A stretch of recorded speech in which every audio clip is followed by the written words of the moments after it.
And on this video, we're taking a look at the Innova SD35 scanner. Now this is an advanced OBD2 scan tool. It can run a full scan of the vehicle, not just the computer for the engine, all the other systems as well. And it can also give you access to a couple of reset functions, typically dealer level type of functions that are used in the maintenance of the vehicle and functions that are normally only found on larger scanners. And probably the best part is that the updates are included for free. There is no subscription requirement, and using the app is totally optional since we get a dedicated screen. So let me show you how this tool works. That way you can determine if this is the right scanner for you.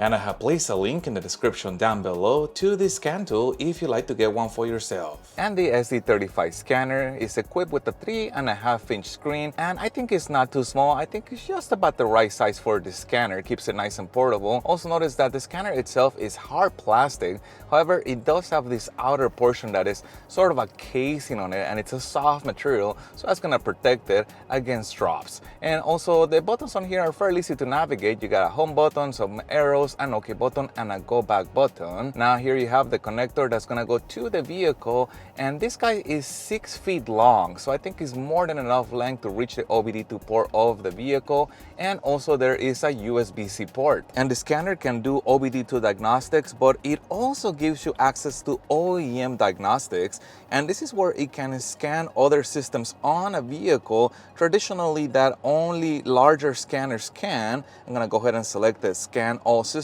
That way you can see how it runs through all those modules looking for issues.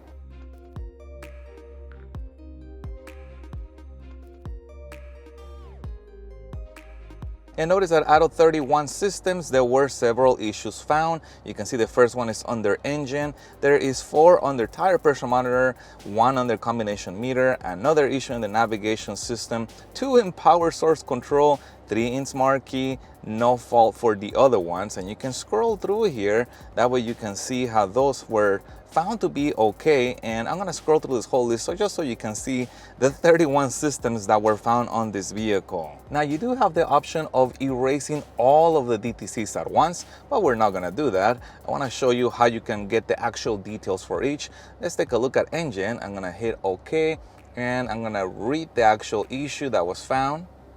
And this was issue P268115, so you got the number, and it tells you in here a description of what that is. So let's take a look inside of tire pressure monitor. I'm gonna hit OK, read the DTCs, and is C2121, and it's 1 out of 4, so you can see that all 4 of them are in here, and you could choose to erase them if you wanted to. And if you don't need a full system scan, you can go into a specific system. For example, if you wanted to look at only powertrain, that will save you time over doing a full scan, or just the body, or just the chassis. But let's go inside of the engine, and we're gonna look at live data. And here's the data that is coming from the vehicle, a total of 58 parameters coming live from the vehicle. And I'll scroll through here so you can kind of get an idea of how much stuff this scanner is able to read. Now, some vehicles are gonna have a lot more information that you're able to access. Some are not gonna have as many. It just really depends on the vehicle and basically how new it is. And I'm gonna give it some gas so you can see that number move. And you can also select to graph it.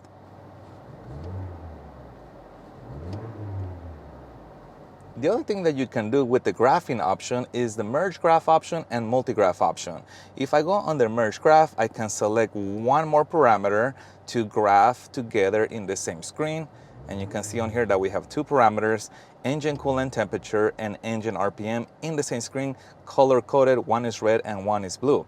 Now 2 is the maximum number of parameters that you can combine in the graph. Notice if I try to select another one, it won't let me. So I can deselect the one I don't need, select the one that I want to use to compare it to. And notice that I switched those parameters. So now I have this parameter and this parameter in the same graph. Now let me show you how the multigraph works. I'm gonna select multigraph, and once again, I'm gonna select engine coolant temperature, and I'm gonna set done. And you can see on here that now we get two individual graphs, each one with its own parameter. So they're separate, but they're in the same screen. Again, the maximum number that you can do this is 2. So if I wanted to do another one, I will deselect the one I don't need. I will select the one that I want, and then I could go to done.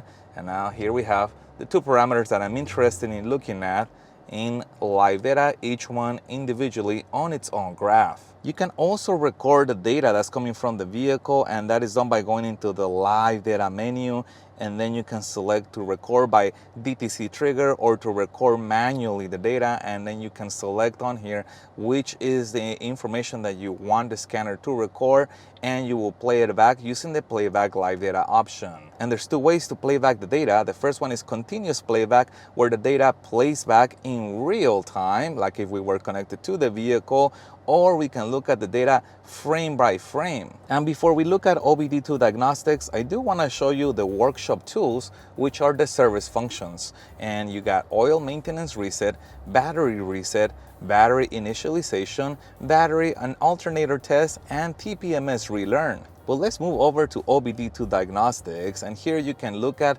the emissions readiness of the vehicle. You can read codes, you can erase the codes. Again, this is just for the OBD2 functionality, so this is different than the OEM full system scan. You can look at freeze frame data, live data, and a couple more items that are available for OBD2 Diagnostics. And this scanner is going to work with vehicles 1996 and up, because that's when the OBD2 port became mandatory, and it's also going to give you access to those OEM service functions that we saw earlier. However, what happens if you have somewhat of a rare vehicle? This particular vehicle that we are is a little bit rare, so notice that the service functions did not come up. Instead, it took me to the screen so I can select the make I'm working with. Now, if your vehicle make is on this list, you'll likely are gonna get access to service functions just like I showed you earlier. However, if your vehicle make is not on this list, it is possible that you may not have full access to service functions. You may only get partial access to those service functions.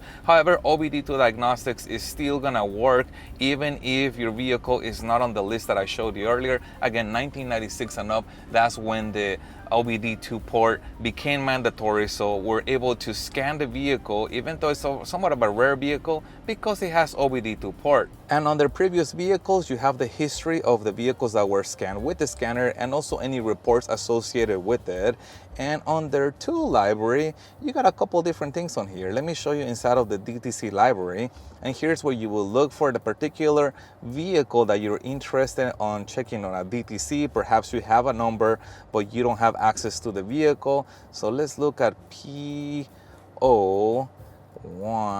and then let's do a 41, and let's see what it tells us. Here we go. PO141 for this particular vehicle would be an O2 sensor issue. The other thing you'll find on this tool library is the DLC locator. For example, if you were having trouble locating the OBD2 port on the vehicle, you can go in here and then you can look for the vehicle, and then it will tell you where the OBD2 port is located, and you can see that blinking dot telling us where it's at. Let's also take a look at settings, and here's where you can do a couple things. The first one is going to be the auto link. If you enable auto link, the scanner is going to scan the vehicle automatically as soon as the tool is plugged in. Brightness is also adjustable. Right now I have it at the brightest setting, and I think that's bright enough.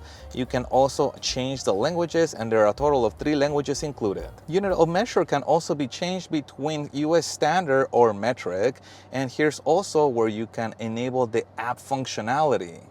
And the app is called Repair Solutions 2, and its primary function is to pull the reports from the vehicle. That way you can see them in detail, and also to see if there is a fix available for it. As you can see, this is the report that we ran earlier, where 12 different issues were found in the different modules of the vehicle. And again, they're gonna be listed right here, and you can tap on those and see the number, that DTC, and also the description of the issue that was found. And the app can also be used to look at the data that was recorded.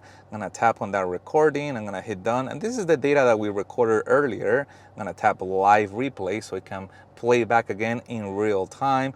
And you could do a couple things here. You can tap on this view graph and it's going to show you those parameters, but now in a graphical format. And you can also do overlay of graphs, kind of like what we did on the scanner, where it can put multiple parameters on a single graph at the same time. Again, the maximum number is going to be 2 parameters, so you can always go back to here, overlay, and deselect the parameter that you don't need, and then select parameter that you want, and then you can overlay those 2 parameters together. Now the app does have a couple other convenient items, such as predicted repairs, where it'll tell you the probability of things failing and what that's going to cost you, and also access to recalls and technical service bulletins. A lot of this information is available publicly, but you have to go around searching for it and trying to find somewhere to download it safely. Sometimes it's a lot of work, so it is super convenient that they have centralized this in one app so we can access it here in one single place. And finally, there is this drop-down menu where you can see the firmware of the scanner. Now currently you cannot update the firmware of the scanner using the app. You have to take the scanner to a computer, connect it to the USB-C port, and then you can update the firmware. So it'll be great if they can add the option of updating the firmware using the app wirelessly to the scanner, which I think is a lot easier than connecting to a PC. And if you like the features of the SD35 and you don't necessarily need a screen, and maybe you don't need all the features that are included on here, you could potentially save a little money by taking a look at the Innova 1000. That's a dedicated Bluetooth dongle that interacts with the app, giving you some similar capabilities to what this guy does in a smaller package and also in a smaller price. So check out my Innova 1000 review video. I'll put a link to that in the description down below. That way you can compare it against the SD35. Now, if you want more capability than what this can do, Innova does have a more powerful scanner available that is called the Innova 5610. Now the price point is gonna be higher, but you're gonna get a lot more capability than what you have in the SD35 or the 1000. I have also reviewed the 5610. If you guys wanna check out that review, I'll put a link to that in the description down below. But overall, I would say if this is your first advanced all-system scanner, this is gonna be a good choice because it's right in between. It's a little bit higher than the Innova 1000, and it's a little bit lower than the 5610, which could be potentially intimidating because of all the capability that it has. And I think at this price point, it makes sense. So I'll put a link to the SD35 in the description down below in case you want to get one. And if you guys have any other questions regarding it, please put that in the comments also. If you found any part of this video helpful, make sure you hit the like button to support the channel and stay tuned as I have a lot more scan tool reviews coming up. Thank you guys for watching, and as always, I'll see you on the next one.